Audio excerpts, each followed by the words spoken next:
The valve cap will automatically calibrate permanently to the pressure in the tire the first time it is attached to the valve stem. Therefore, it is very important to ensure that you have the right tire pressure before attaching the cap. Please follow the instructions.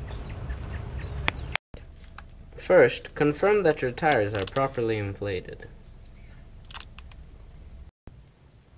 Remove the sticker on the bottom of the cap.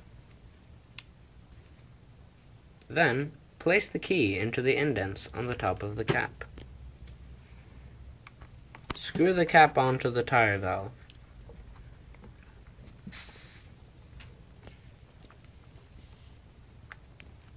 Attach firmly. Installation is now basically complete. However, to ensure proper installation, we ask that you remove the cap, see it flash, and reattach.